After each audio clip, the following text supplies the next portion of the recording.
ගෝඨාභය මහත්තයා දිනුවා දිනපු ගමන් මං කිව්වා පූජාසනයේ ඔබ හිඳුවා ඔබට පුදන මේ ලෝකයමයි යලි ඔබට එරෙහි නැගිටින්නේ පූජාසනයේ ඔබ හිඳුවා අනුකුමාර මහත්තයාට තෝකම පූජාසනයේ ඔබ හිඳුවා ඔබට පුදන මේ ලෝකයමයි යලි ඔබට එරෙහි නැගිටින්නේ ඒක පමා වෙලා හරි නැගිටිනවා නැගිටින දවසක් එනවා උත්සාහවන්ත මිනිස්සුන්ට මොනවද කරන්න බැරි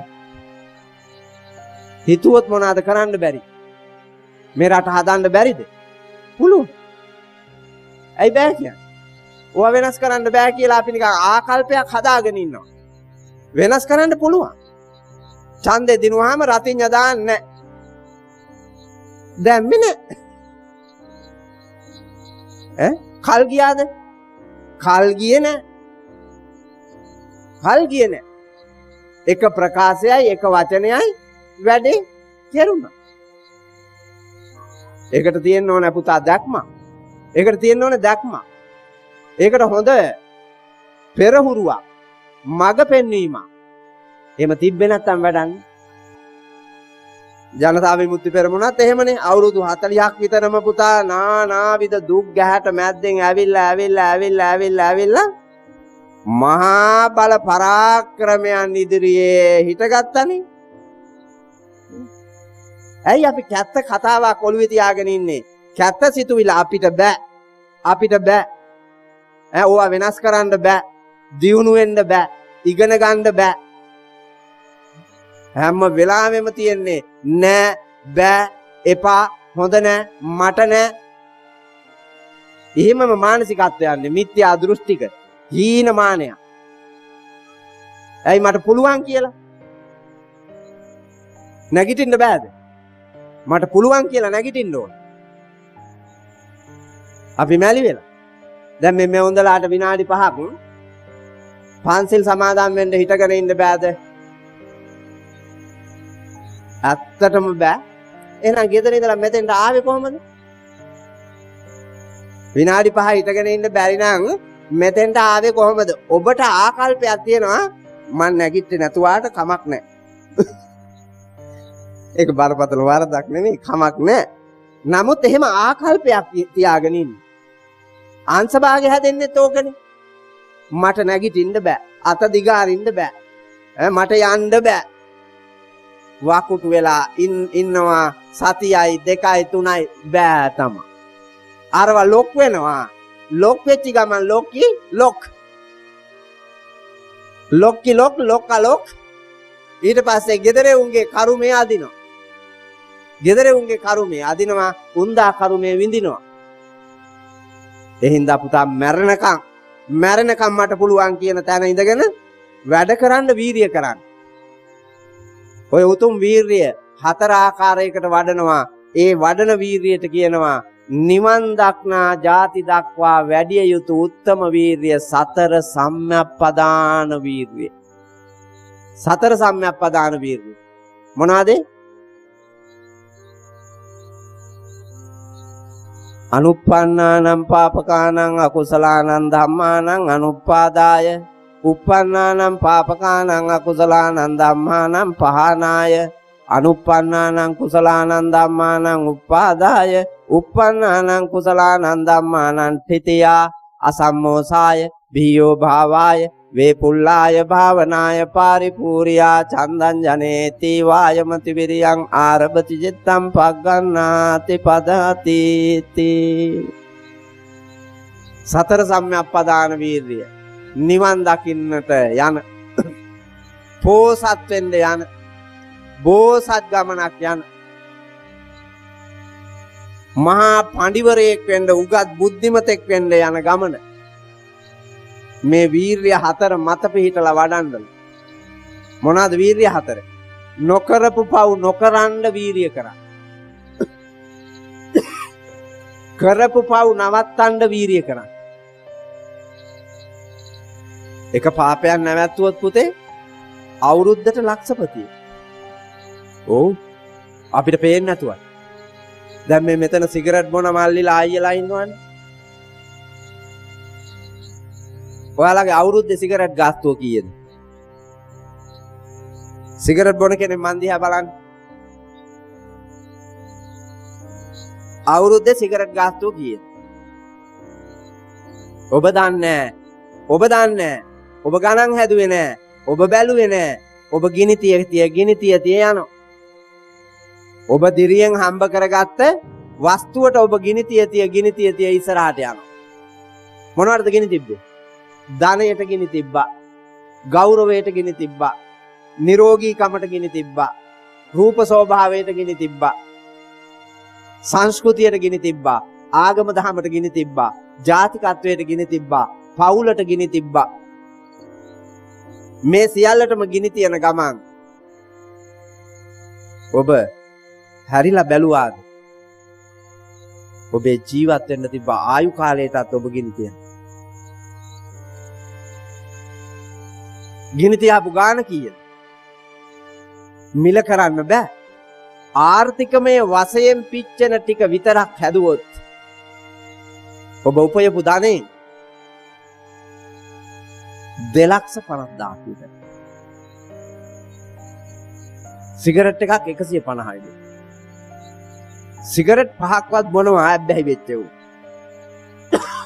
සිගරට් 5ට 750. මාසයක් බොනකොට 22,500. 22,500 වැඩි කිරීම 12. මාණ්ඩු ගානක්. කොහෙද ඔබ යන්නේ? කොතනද ඔබ ඉන්නේ? පෝසත් වෙන්න බැරිද? දරුවන්ගේ පාසල් වියදම්, ලයිට් බිල්, ටෙලිෆෝන් බිල්, වතුර බිල්. අම්මා වෙනුවෙන්, අප්පච්චි වෙනුවෙන්, බිරිඳගේ අම්මා වෙනුවෙන්, බිරිඳගේ අප්පච්චි වෙනුවෙන්. මේ සියල්ලම ආවරණය කරන්න පුළුවන් ධනයට ගිනි තිබ්බනේ ජීවිතයටත් එක්ක. කොපුතා වීර්ය වඩා. නොකරපු පව් නොකරන ගමන් කරපු පව් නවත්තන්න කියන්නේ ඒකට. එතකොට තමයි සංවර්ධනය වෙන්නේ. එතකොට තමයි ලස්සන වෙන්නේ. එතකොටනේ දියුණු වෙන්නේ. එතකොටනේ නිරෝගී වෙන්නේ. අපිට පේන්නේ නැහැ. අපි දකින්නේ නැහැ. බුදුහාමුදුරුවෝ ඒකයි අනුදැන වදාලේ දකින්න කියලා. යෝ ධම්මං පස්සති සෝ මං පස්සති. ඔබ ධර්මයේ දකින්න. ධර්මයේ තුලින් බුදුන් දකින්න. ධර්මයේ තුලින් සංඝුන් දකින්න. ධර්මයේ තුලින් අම්මා දකින්න. ධර්මයේ තුලින් අප්පා දකින්න. ධර්මයේ තුලින් බිරිඳ දකින්න. ධර්මයේ තුලින් සැමියා දකින්න. එහෙමනි ගමන යන්නේ. නමුත් අපි අන්ධයෝ වාගෙන යන්නේ. මට මේවා දිගින් දිගට කියන්න වෙලාව නැහැ. ඒ හින්දා සතර සම්‍යක්පදාන වීරිය වඩන්න, නොකරපු පව් නොකරන්න, කරපු පව් නවත්තන්න. නොකරපු හොඳ වැඩ ආරම්භ කරලා වීරිය වඩන්න. ඕන් දැන් අලුතෙන් එන අයට තියෙනවා වැඩ. නොකරපු හොඳ වැඩ ආරම්භ කරන්න වීරිය කරන්න. ඒ වීරියට ඔබ උදව් කරන්න. මේ ධර්ම පාඨය එහෙම කියනවා නේද? මේ ධර්ම පාඨය කියනවානේ. අනුප්පන්නානම් පාපකානං අකුසලානං ධම්මානං අනුප්පාදාය චන්දං ජනේති වායමති විරියං ආරභති චිත්තං පග්ගණ්ණාති පදාති. ආරම්භ කරන ලද වීර්යයෙන් නැවත හිතලා බලලා දැඩි අදිෂ්ඨානයකින් ඡන්දේ දාන්නලු. මොකේද? නෑ නොකරපු පව් නොකර ඉන්න. නොකරපු පව් නොකර ඉන්න ඡන්දේ දාන්නලු. කරපු පව් මිම්මත්තට නොකරන්න ඡන්දේ දාන්නලු. නොකරපු හොඳ වැඩ ආරම්භ කරන්න ඡන්දේ දාන්නලු. කරගෙන ආපු සත්පුරුෂ යහපත් දෙයක් තියෙයි නම් ඒවා ආරක්ෂා කරමින් ඉදිරියට පවත්වාගෙන යන්න ඡන්දේ දාන්නලු. ඒක තමයි නිවන. ඒක තමයි නිවන. ඒක තමයි නිදහස. ඒක තමයි සෞභාග්‍ය. ඒක තමයි පුතේ මිනිස්කම්. එතෙන්ට එන්නයි ඕනේ. දෙවෙනි එක සතර සම්‍යක්පදාන වීර්යය මම වීර්යයට අනුබද්ධව කිව්වා. මිනිහෙකුට සුඛිත මුදිත සෞභාග්‍යමත් සැපවත් ජීවිතයක් ලබන්න වියග්ගපජ්ජ සූත්‍රයේ වියග්ගපජ්ජ කුල පුත්‍රයා ඇතුළු පරිවාර සම්පත්තියට දේශනා කරනවා එක උට්ටාන සම්පදා. නොපසු බස්නා වීර්ය සම්පත්තිය තියෙනවා.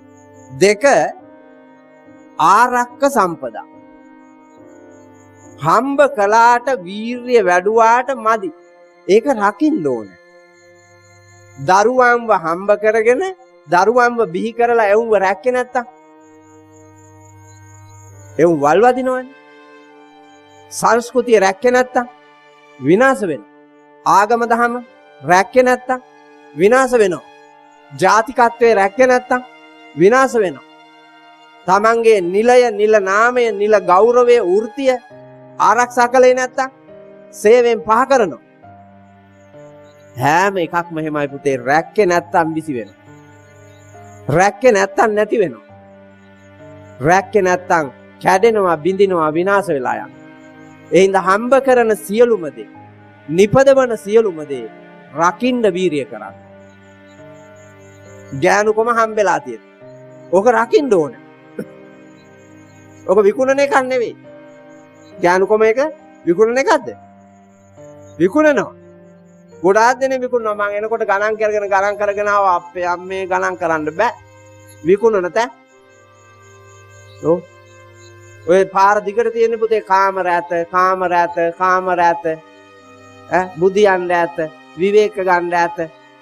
කාටද හිඟන්නන්ට? හිඟන්නන්ට නෙවෙයි. හිඟන්නන්ට ඇතුළට එන්න බෑ. කාටද මේ? ඒ තරම් නිදිමත වුන් ඉන්නවා මෙහෙ. ඔය හැටියට බුදියන්න පාරේ යන ගම කඩා වැටෙන වුන් ඉන්නවද? මෙතනත් ඉන්නවා ඇති කාමර තියාගත්තේ උන් කාමර ඇත කියලා විකුණන්නේ. ඇත්තටම උඹට තියෙනවා නම් එහෙම එකෙක් මෙතන ඉන්නවා නම් කාමර විකුණන. උඹ හොඳට බලපන් මේ කාමර කාටද විකුණන්නේ මං? මේ කාමර මං කාටද විකුණන්නේ? අහිංසකයෙක් අතරමං වෙච්ච එක්කුටද? දුගී මගී යාචකයෙකුටද? පෙර අම්බලන් වෙනුවට මං හදලා තියෙන එකක්ද? එහෙම නැත්නම් වල්කමේ යන එවුන්ටද? බැලුවනම් පේනවනේ. බැලුවනම් පේනවා. කරන එක වැරදි කියලා ඔබට තේරෙන්න එපැයි. තේරෙන්නේ නැති එකේ අඩුවනේ මේ තියෙන්නේ. බුදුරජාණන් වහන්සේ බණ කිව්වහමත් බුදුහාඳුරු ඇතුළු ශ්‍රාවකයන්ට ගැහුවා. ඒ જાතියෙව. ඇයි අර වාගේ ඒවා එපා කියලා කියනකොට එවුන්ට කේන්ති යනවා. එවුන් ධර්මානුකූලව බලන්නේ නැහනේ. මටත් බයිනවා. මෙව්වා කියනවා. හාඳුරුවරුත් බයිනවා. මට චෝදනාවක්ම තියෙනවා බණ කියද්දි ගෑනුන්ට බයිනවලු. බයිනව නෙමෙයි මං ඇත්තම කියනවා. මේ ඇත්තම කියන්නේ. නිකන් හිතලා බලන්නකෝ ගෑනුද වැඩිපුර වෛර කරන්නේ පිරිමිද?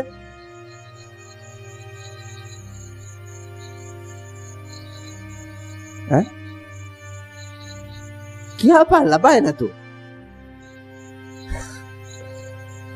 කියන්න කට අරින්න බෑ වැඩ. වැඩ එසේමයි. ඔයාලා අහලා තියෙනවද? මාමයි බෑනයි දෙන්නා ජම්මාන්තර වෛරයි හැමදාම ගහ ගන්නවා. කොයි හරි පොතක කතාන්දරයක කවියක ගීතයක නාට්‍යයක එහෙම තියෙනවා? නෑ බලන නාට්‍යයේ කතාවේ නව කතාවේ කෙටි කතාවේ ගීතේ නැන්දයි ලේලි කා ගන්නවා. නැන්දයි ලේලි කා ගන්නවා. සමාජය දිහා බලාගෙන ඉන්නකොටත් ඒත් එහෙමම. ඇත්තද බොරුද? මට කියන්නේ ඇත්තද බොරුද? ඇත්ත. එතකොට එහෙනම් ඒක බයිනවද මේ? ඒ වල් ගතිය හොඳ නෑ මිනිස්සුන්ට කියලානේ මේ කියන්නේ. ගෑණියගේ භූමිකාවේ වටිනාකම ගෑණි දන්නේ නැති එකනේ. ගෑණියනේ ගෙදර උත්තමාවිය. ගෑණිය ගෙදර උත්තමාවිය. ඒ උතුම් পদවිය රැකලා නෑනේ. මොකද්ද තියෙන උතුම් බව? ජනනී. මේ ලෝකෙම ඉන්න සියලුම මානවයා බිහි කරන්නේ ඇය. දරුවන් බිහි කරන්නේ අම්මා. ඒ හින්දා අම්මාට කියනවා ජනනී. නොපෙනෙන දෙවියන් වැන්දේ ඇයි ඔබ නිවසේ දෙවියන් අම්මා. 33 කෝටියක් ඉන්නවලුනේ දෙයියෝ. මඩ පාතට බැහැපු එකෙක් පෙන්නාපා. 33 කෝටියක් දෙයියෝ ඉන්න මේ රටේ මඩ පාත කාගේ හරි දුක් ගැනවිල්ලකට බැහැපු එකෙක් නෑ. මේ උන්දලා කන්න දෙනවා. 33 කෝටියක් ඉන්නවලු කිය. කපුවගේ අතේ බේස්ලට් පත්තෑයෝ වාගේ. චේන් පෙකනියෙන් පල්ලෙහාට එල්ලෙනවා. මුදු ඇඟිලි පහේම කපුවගේ. මේකගේ දෙයියා. කඹුරාපා මනුලෝ ඉපදුනානේ බලන්න. ගේ ඇතුලේ අම්මට වඩා දෙයියෙක්, අප්පට වඩා දෙයියෙක්. අය කොහින්ද? කුඹුරු කොටන තැන, පාර තනන තැන, ගිනියම් අවුවේ මාවරුසාවේ දෙවියෝ වැඩ ඉන්නේ, දෙවියෝ වැඩ ඉන්නේ. බලං කඩ තුරා හැර දැසේ, බලන් කඩ තුරා හැර දැසේ. කන වෙලා තියෙන ඔය ඇස්සරලා බලන්නලු. ඔව්. ඇස්සරලා බලන්නලු. කවුද දෙවියා කියන්නේ? රැකවරණය දෙන්නේ දෙවියා. පෝෂණය දෙන්නේ දෙවියා. බුද්ධිය ලබා දෙන්නේ දෙවියා. මේ සියල්ල ලබා දෙන උත්තමයා ගේ ඇතුලේ අම්මා, ගේ ඇතුලේ තාත්තා. ඒ වටිනාකමට කෝ ගුණ? ඔබේ මව්කම දැකලා තියෙනවද? නැහැ. පුබ්බාචාරිය. ලෝකෙට බිහි වෙන එකාට බුද්ධිය ලබා දෙන පළවෙනිම ගුරුවරයා අම්මා. ඔව්.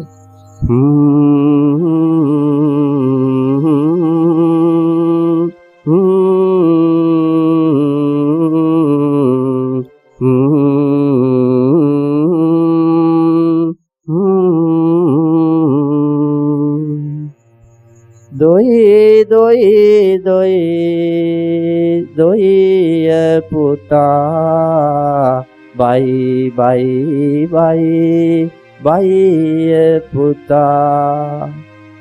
අතට වෙරළු ඇහිඳගෙන ඉනට පලා නෙලාගෙන, බරටම දර කඩාගෙන එයි අම්මා විගසකිනේ.